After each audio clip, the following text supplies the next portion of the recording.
Sa ngalan ng Ama, ng Anak at ng Espiritu Santo. Amen. Sumainyo ang Panginoon. At sumayo rin.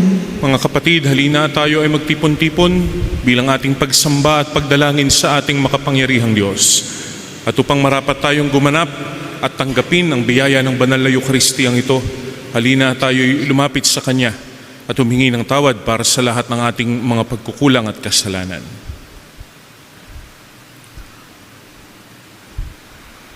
Panginoong Jesus, Ikaw ang Diyos na dapat naming paglingkuran. Panginoon, kaawaan mo kami.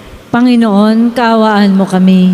Jesucristo, nararapat lamang na ang aming oras, isip, puso at aming kaluluwa ay aming gamitin bilang paglilingkod namin sa iyo at sa kapwa. Kristo, kaawaan mo kami. Kristo, kaawaan mo kami.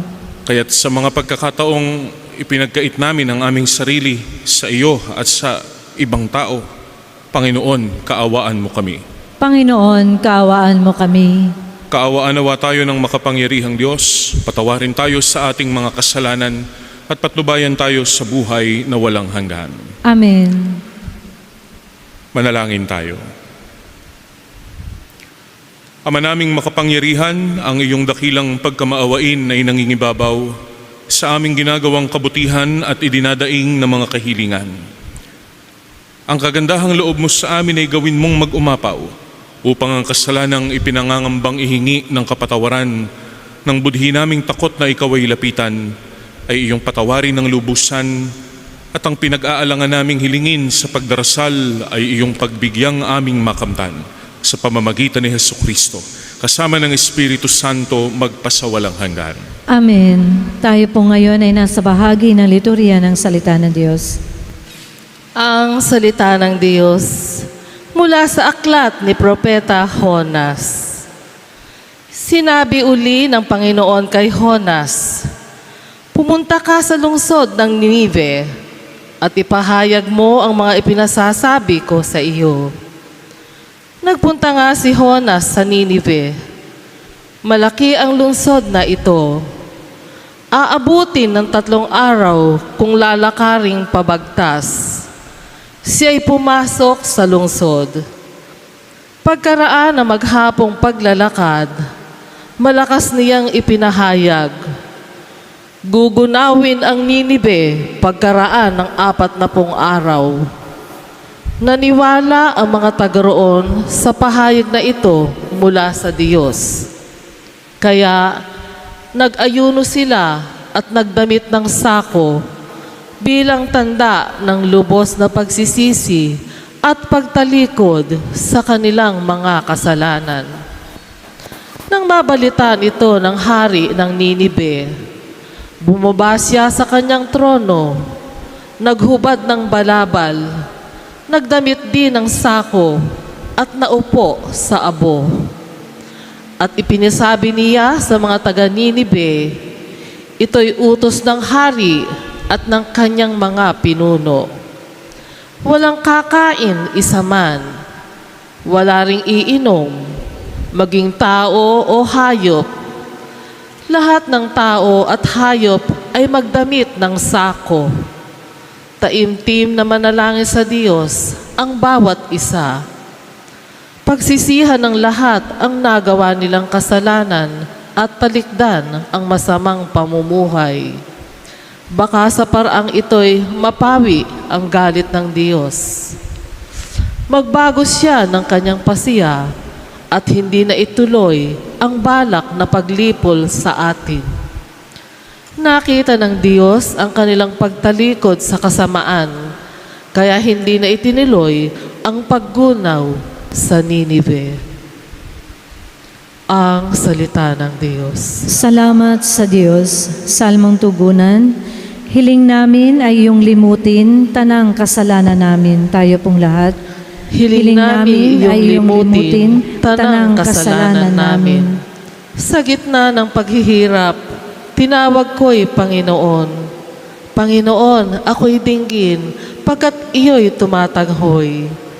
Dinggin mo ang pagtawag ko't paghingi ng iyong tulong. Hiling namin ay iyong limutin tanang kasalanan namin. Kung ikaw ay may talaan, nitong aming kasalanan. Lahat kami ay tatanggap ng hatol mong nakalaan. Ngunit iyong pinatawad, kasalanan ay nilimot. Pinatawad mo nga kami upang sa iyo ay matakot. Hiling namin ay iyong limutin tanang kasalanan namin. Magtiwala ka, Israel, magtiwala sa iyong Diyos. Matatag at di kukupas ang pag-ibig niyang dulot. Lagi siyang nahahandang sa sino man ay tumubos. Ililigtas ang Israel, yaong kanyang mga hirang. Ililigtas niya sila sa kanilang kasalanan. Hiling namin ay iyong limutin tanang kasalanan namin. Tayo po ay magbigay galang sa mabuting balita ng Panginoon. Ang mabuting balita ng Panginoon ayon kay San Lucas. Papuri sa iyo, Panginoon. Noong panahong iyon, pumasok si Jesus sa isang nayon. Malugod siyang tinanggap ng isang babaeng nagngangalang Marta sa tahanan nito. At ang babaeng ito ay may isang kapatid na Maria ang pangalan. Naupo ito sa paanan ng Panginoon at nakinig sa kanyang itinuturo. Alalang-alala si Marta sapagkat kulang ang kanyang katawan sa paghahanda. Kaya't lumapit siya kay Jesus at ang wika, Panginoon, sabihin nga po ninyo sa kapatid kong tulungan naman ako.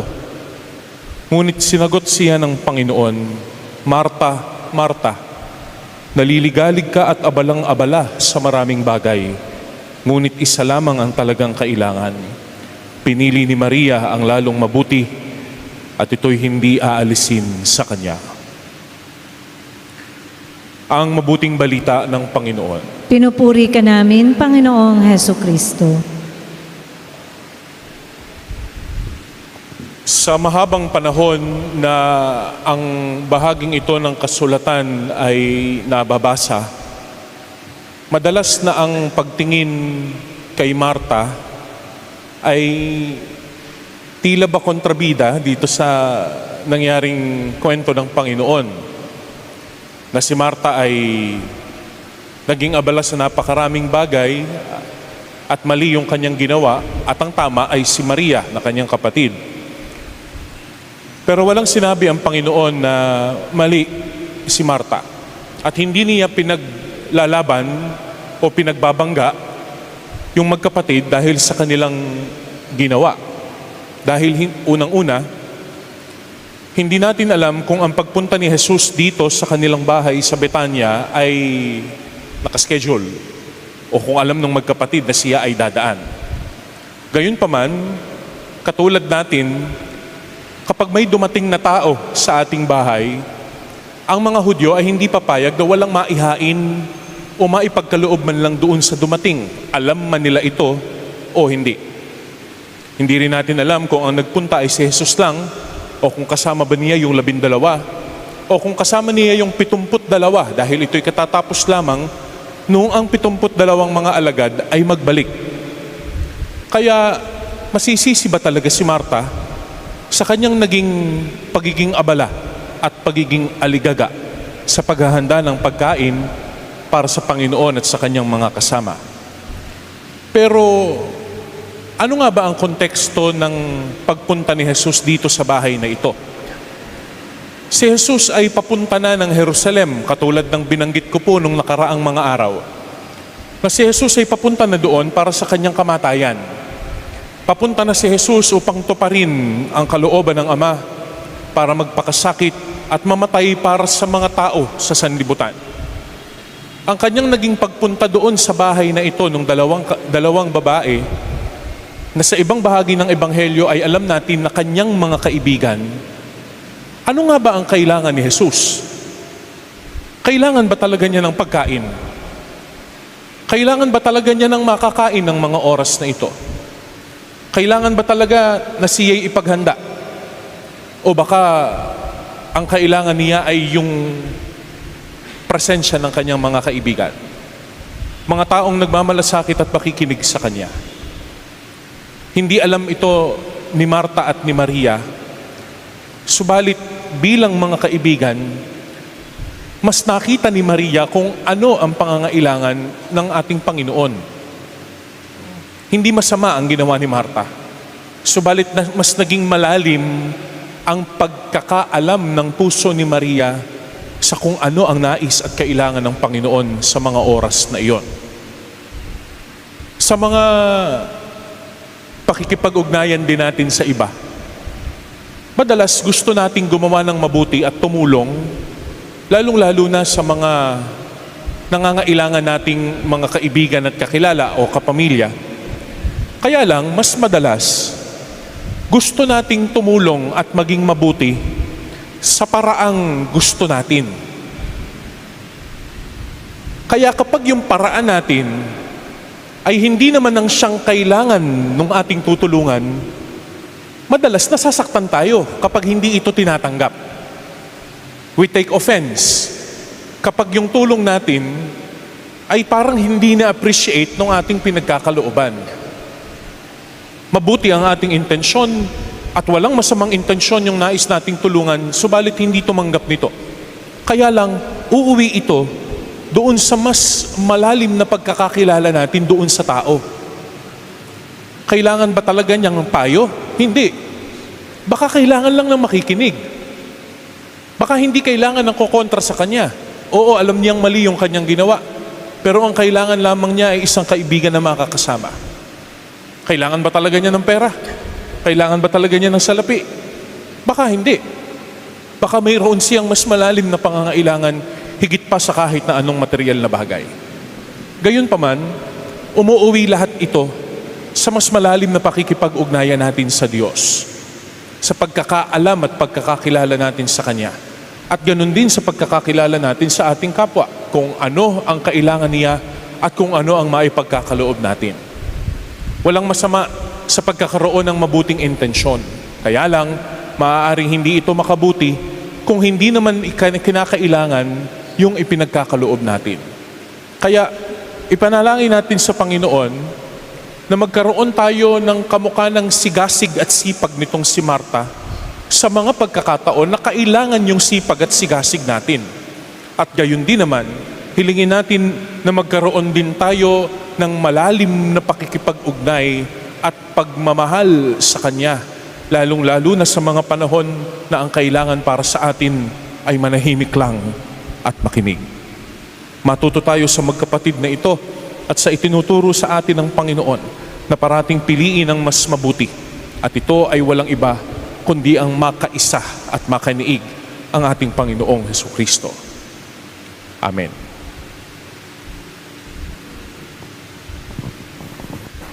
Magsitayo po tayo.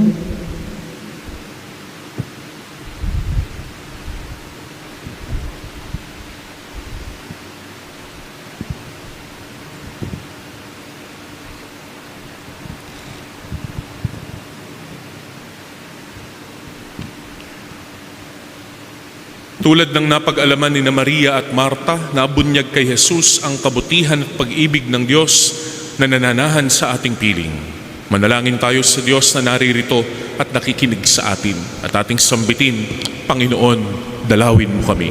Panginoon, dalawin mo kami. Ang simbahan sa buong daigdig naway maging bukas na tahanan para sa lahat ng maliliit nating mga kapatid. Manalangin tayo sa Panginoon. Panginoon, dalawin mo kami. Ang mga labis na abala sa mga bagay sa mundong ito na kumukupas, naway magkaroon ng pagpapahalaga sa pakikinig sa salita ng Diyos. Manalangin tayo sa Panginoon. Panginoon, dalawin mo kami. Katulad ni Maria, naway piliin natin ang higit na mahalaga at tanggapin si Jesus sa ating puso at buhay. Manalangin tayo sa Panginoon. Panginoon, dalawin mo kami. Ang mga may sakit at naghihingalo, naway tumingin kay Kristo sa oras ng kanilang paghihirap. Manalangin tayo sa Panginoon. Panginoon, dalawin mo kami. Ang mga yumao, naway manahan sa tahanan ng Diyos magpakailanman. Manalangin tayo sa Panginoon. Panginoon, dalawin mo kami. Ama naming Diyos, ipinadala mo ang iyong anak na si Jesus upang ipakita sa amin ang daan patungo sa buhay na walang hanggan. Lagi nawa namin siyang tanggapin sa aming buhay at magkaroon siya ng puwang sa aming puso. Hinihiling namin ito sa pamamagitan ni Kristo na aming Panginoon. Amen. Nasa bahagi na po tayo ng pagdiriwang ng liturya ng Eukaristiya.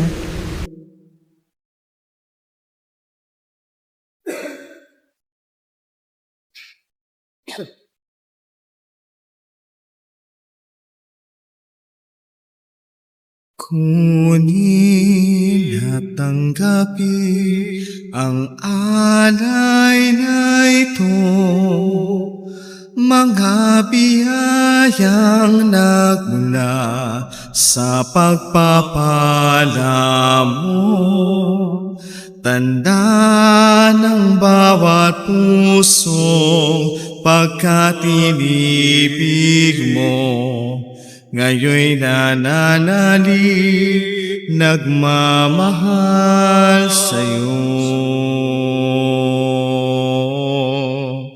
Kunin at tanggapin ang alay na ito, mga biyayang nagmula sa pagpapala mo.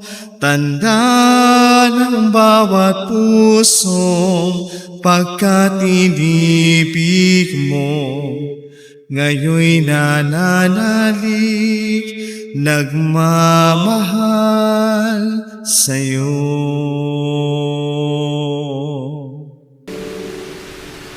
Manalangin kayo mga kapatid upang ang ating paghahain ay kalugdan ng Diyos amang makapangyarihan. Tanggapin nawa ng Panginoon itong paghahain sa iyong mga kamay, sa kapurihan niya at karangalan sa ating kapakinabangan at sa buong sambayanan niyang banal. Ama naming lumikha, tanggapin mo ang paghahain ng mga alay na iyong inihabilin at sa pagdiriwang na dapat naming ganapin ang kabanalan ng iyong pagliligtas nawa ay sumaamin. Sa pamamagitan ni Jesucristo, kasama ng Espiritu Santo magpasawalang hanggan. Amen. Sumainyo ang Panginoon, At sumaiyo rin. itaas sa Diyos ang inyong puso at diwa. Tinaas na namin sa Panginoon. Pasalamatan natin ang Panginoong ating Diyos. Marapat na siya ay pasalamatan. Ama naming makapangyarihan, tunay ngang marapat na ikaw ay aming pasalamatan. Nasa iyo ang aming buhay, pagkilos at pag-iral. Sa pamumuhay namin araw-araw, tinatamasa namin ang iyong pagmamahal. Sa pag-ibig mong ipinunla sa sangkatauhan, ang Espiritu Santo ay unang aning bigay ng anak mong naglagak sa amin ang katiyakang nakalaang mabuhay kami sa piling mo kailanman. Kaya kaisa ng mga anghel na nagsisiawit ng papuri sa iyo nang walang humpay sa kalangitan, kami nagbubunyi sa iyong kadakilaan. Santo, Santo, Santo, Panginoon Diyos ng mga hukbo, napupuno ang langit at lupa ng kadakilaan mo, o sana sa kaitaasan. Pinagpala ang naparirito sa ngalan ng Panginoon, o sana sa kaitaasan. Ama naming banal, ikaw ang bukal ng tanang kabanalan, kaya't sa pamamagitan ng iyong Espiritu, gawin mong banal ang mga kaloob na ito, upang para sa amin ay maging katawan at dugo ng aming Panginoong Jesucristo. Bago niya pinagtiis ang kusang loob na maging handog, hinawakan niya ang tinapay, pinasalamatan kaniya. Pinaghati-hati niya iyon, iniabot sa kanyang mga alagad at sinabi, "Tanggapin ninyong lahat ito at kanin. Ito ang aking katawan na ihahandog para sa inyo."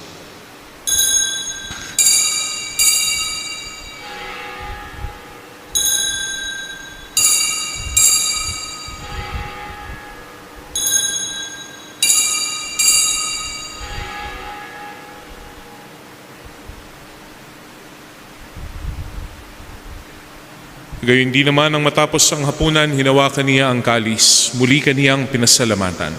Iniabot niya ang kalis sa kanyang mga alagad at sinabi, "Tanggapin ninyong lahat ito at inumin. Ito ang kalis ng aking dugo, ng bago at walang hanggang tipan. Ang aking dugo na ibubuhos para sa inyo at para sa lahat sa ikapagpapatawad ng mga kasalanan. Gawin ninyo ito sa pag-alaala sa akin."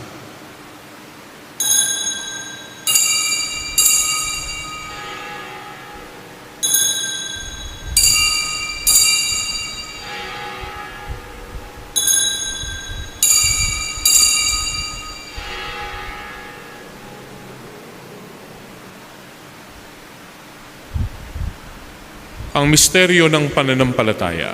Si Kristo ay namatay, si Kristo ay nabuhay, si Kristo ay babalik sa wakas ng panahon. Ama, ginagawa namin ngayon ang pag-alaala sa pagkamatay at muling pagkabuhay ng iyong anak. Kaya tiniaalay namin sa iyo ang tinapay na nagbibigay buhay at ang kalis na nagkakaloob ng kaligtasan. Kami nagpapasalamat dahil kami iyong minarapat na tumayo sa harap mo para maglingkod sa iyo. Isinasamo namin kaming magsasalo-salo sa katawan at dugo ni Kristo ay mabuklod sa pagkakaisa sa pamamagitan ng Espiritu Santo. Alalahanin mo rin ang mga kapatid naming nahimlay nang may pag-asang sila'y muling mabubuhay, gayon din ang lahat ng mga pumanaw. Kaawaan mo sila at patuloyin sa iyong kaliwanagan. Kaawaan mo at pagindapatin kaming lahat na makasalo sa iyong buhay na walang wakas. Kaisa ng mahal na Birheng Maria na Ina ng Diyos, ni San Jose na kanyang kabiyak ng puso, kaisa ng mga apostol at ng lahat ng mga banal, ni San Isidro Labrador na namuhay dito sa daigdig ng kalugod-lugod sa iyo, maipagdiwang nawa namin ang pagpupuri sa ikararangal mo sa pamamagitan ng iyong anak na aming Panginoong Hesukristo. Sa pamamagitan ni Kristo, kasama niya at sa Kanya, ang lahat ng parangal at papuri ay sa iyo, Diyos amang makapangyarihan, kasama ng Espiritu Santo, magpasawalang hanggan. Amen. At sa tagubili ng mga nakagagaling na utos at turo ni Jesus na Panginoon natin at Diyos, ipahayag natin ang lakas loob. Inihiling namin kami ihadya sa lahat ng masama, pagkalooban ng kapayapaan araw-araw, iligtas sa kasalanan at ilayo sa lahat ng kapahamakan, samantalang aming pinananabikan ang dakilang araw ng pagpapahayag ng tagapagligtas naming si Hesukristo. Sapagkat iyo ang kaharian at ang kapangyarihan at ang kapurihan magpakailanman. Amen. Panginoong Hesukristo, sinabi mo sa iyong mga apostol, kapayapaan ang iniiwan ko sa inyo, ang aking kapayapaan ang ibinibigay ko sa inyo. Tunghayan mo ang aming pananampalataya at huwag ang aming mga pagkakasala. Pagkalooban mo kami ng kapayapaan at pagkakaisa ayon sa iyong kalooban, kasama ng Espiritu Santo, magpasawalang hanggan. Amen. Ang kapayapaan ng Panginoon ay laging sumainyo. At sumaiyo rin. Ibahagi natin ang kapayapaan ni Kristo sa bawat isa.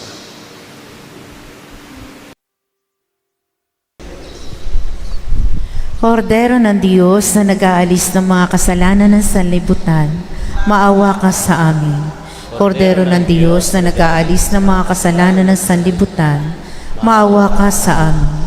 Kordero ng Diyos na nag-aalis ng mga kasalanan ng sanlibutan, ipagkaloob sa amin ang kapayapaan.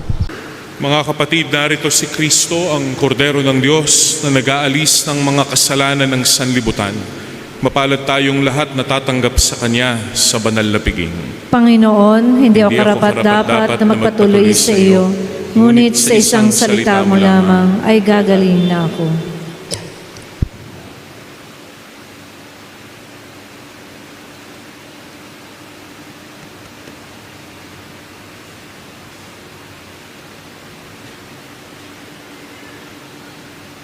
Aming mapagmahal, manatili kang kapiling ng iyong sambayanan na ngayoy pinapakinabang mo sa iyong sariling buhay at gawin mong kami pasulong na makahakbang mula sa dati naming pagkamakasalanan patungo sa pagbabagong nagdudulot ng iyong kabutihan.